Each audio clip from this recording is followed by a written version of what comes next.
If even 3 of these games fail, 2026 will be remembered for the wrong reasons, because this isn't just a stacked year, this is a collision year. Rockstar returns after a decade. CD Projekt Red fights for redemption. Xbox needs a flagship win. Insomniac is expected to go darker than ever, and Capcom can't afford to slip. One of these will dominate the industry. One of these will collapse under impossible expectations. And by the time we reach number 1, you'll understand why everything else in 2026 is playing in its shadow. Let's count down the 12 biggest AAA games you must play in 2026. Starting at number 12, LEGO Batman: Legacy of the Dark Knight. You didn't expect this to open the list. That's exactly why it's dangerous. LEGO games don't scream prestige. They don't flex photorealistic lighting engines. They don't promise revolutionary AI. They do something more terrifying. They sell. Quietly, consistently, globally. Batman is one of the strongest IPs in entertainment history, and LEGO's accessibility means reach. Parents buy it, kids play it, hardcore fans collect it, casual players try it. But here's the deciding factor in 2026: evolution. If this entry expands into larger interconnected Gotham hubs, if combat deepens beyond mash mechanics, if co-op becomes strategic instead of cosmetic, if progression systems actually matter, this stops being comfort food. It becomes silent dominance. And here's what elite gamers hate admitting: in a year full of ultra-dark 70-hour RPGs and brutally serious narratives,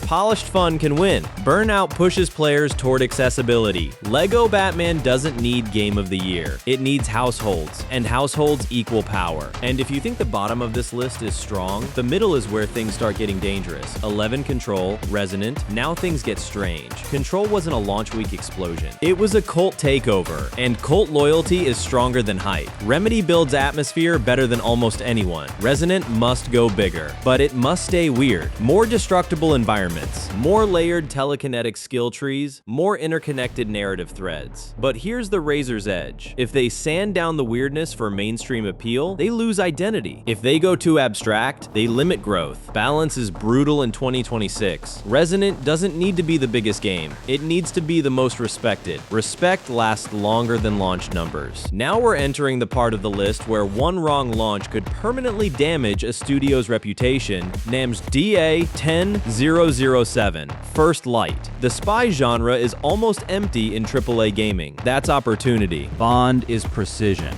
If First Light leans into multiple infiltration paths, social stealth systems, adaptive AI, mission consequences, it could redefine espionage gameplay. But if it becomes overly scripted and cinematic, replay value dies. Bond needs player freedom, not just spectacle. If it finds the right balance, it revives a genre. If it misses, it vanishes in the noise. And noise is fatal in 2026. From this point forward, we're not talking about good games. We're talking about career-defining launches. 9 Pragmata. Pragmata is ambition wrapped in mystery. Visually stunning, atmospherically heavy, but gameplay clarity is still a question. Is it combat first, puzzle-driven, narrative-focused? Ambitious sci-fi collapses when mechanics and atmosphere don't align. If systems feel disconnected, immersion dies. If Pragmata integrates tight gameplay with world building, it shocks people. If it's style over substance, it fades fast. Capcom has momentum, but momentum without cohesion is risk. From this point forward, we're not talking about good games. We're talking about career-defining launches.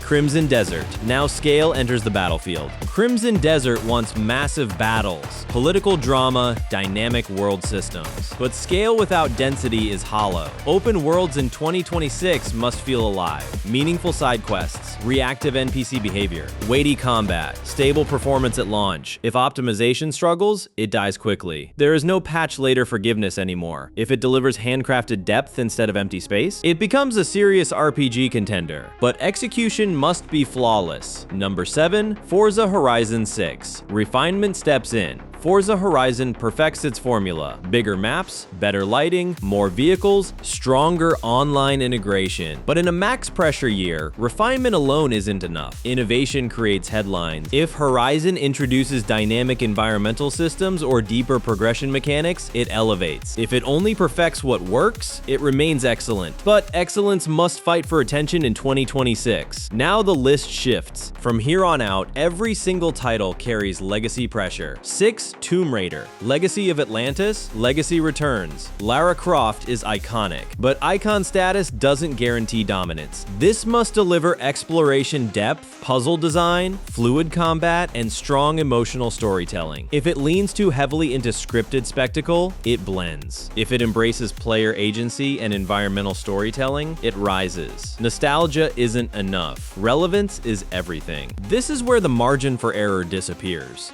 5. Resident Evil Requiem. Now horror tightens the room. Capcom rebuilt this franchise carefully. Requiem must escalate tension without exhausting players. Too predictable? No fear? Too chaotic? No immersion. Enemy AI must adapt. Sound design must suffocate. Resource management must stress. Horror thrives in streaming culture. Clips spread fast. If Requiem delivers fresh terror, it dominates. If it recycles formula, fatigue spreads. Horror audiences detect shortcuts instantly. Innovation without losing identity is the challenge. If this game misses the platform narrative, doesn't change for years. 4. Fable. Now platform pressure begins. This is not just another RPG. This is Xbox's fantasy statement, and statements invite scrutiny. Fable must feel alive, not visually alive, systemically alive. Morality must matter, not cosmetic good or evil sliders, but real consequences. If you act cruel, towns should react differently. If you become heroic, economies should shift. If your decisions don't ripple, players will notice immediately. Modern RPG players are brutal critics. They expect branching dialogue that actually branches, companions that react intelligently, NPC schedules that feel believable, combat systems that don't feel dated. If Fable launches and morality feels shallow, it gets exposed instantly. If humor misses, tone collapses. If combat feels floaty, momentum dies. Now consider the competitive landscape. PlayStation has dominated narrative prestige titles for years. If Fable lands weak, that narrative continues. If Fable lands strong, perception shifts. This is not just about gameplay, it's about ecosystem balance. Playground Games has talent, but ambition increases complexity. If they overreach, technically, performance instability appears. If they play too safe, the game feels outdated. Balance is the hardest thing in 2026. But if they pull it off, Fable becomes Xbox's defining RPG pillar for the next decade. That's the upside. That's the pressure. Now we enter expectation territory. From here on out, one weak design decision could spark backlash instantly. Marvel's Wolverine deep system and story expansion. Now let's go even deeper. Combat weight alone is not enough. Wolverine must feel mechanically different from every other superhero title. That means layered combat systems, not just light and heavy attacks. We're talking environmental brutality, improvised weapon usage, close quarters grappling, dynamic enemy dismemberment reactions, contextual finishers based on damage state. If enemies behave identically every encounter, immersion dies. If AI adapts to aggression patterns, if enemies retreat, coordinate, flank intelligently, combat feels alive. Now let's talk progression. Skill trees in 2026 cannot be shallow stat boosts. Players expect build diversity. Does Wolverine lean into Berserker-style aggression builds, stealth predator build, defensive counter-focused builds? If players can shape Logan's combat philosophy, replay value increases. Now narrative structure. Linear storytelling is fine, but emotional layering is mandatory. If the game explores Logan's past through playable flashbacks, if trauma influences gameplay sequences, if certain choices alter dialogue tone, now it becomes immersive storytelling. But here's a dangerous trap: over cinematic design. If gameplay feels secondary to cutscenes, pacing suffers. Wolverine must remain playable intensity, not interactive movie. And finally, rating. If it embraces mature tone fully, it stands out. If it sanitizes brutality for wider appeal, it weakens identity.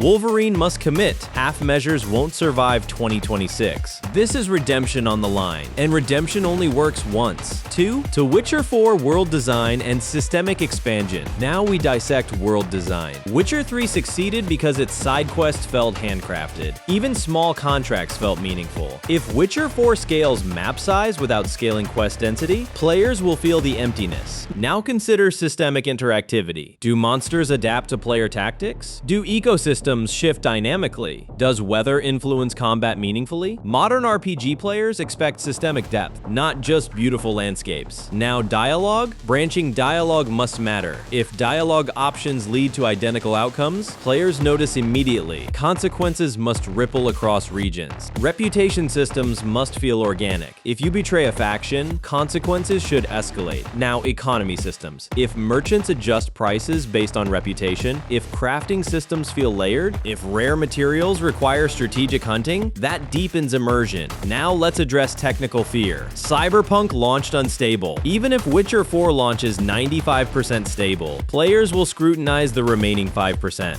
Every frame drop becomes headline fuel. Every bug becomes a meme. This is the burden of reputation damage. Now protagonist transition. New protagonist means new emotional anchor. If writing fails to create attachment quickly, engagement dips. But if CDPR nails character depth early, players invest. This is not just sequel pressure. This is redemption at global scale. And redemption cannot be partial. It must be complete. And now the game that doesn't compete with the rest of this list. The game that the rest of this list is trying to survive? Grand Theft Auto V. Full industry and system dominance expansion. Now we go deeper than hype. GTA 6 will not just be analyzed for story, it will be dissected for systems. Let's talk NPC intelligence. If civilians have layered behavior trees, daily routines, dynamic reactions to crime, contextual dialogue based on region, immersion changes. Now imagine law enforcement AI evolving dynamically. Adaptive response escalation, tactical formations,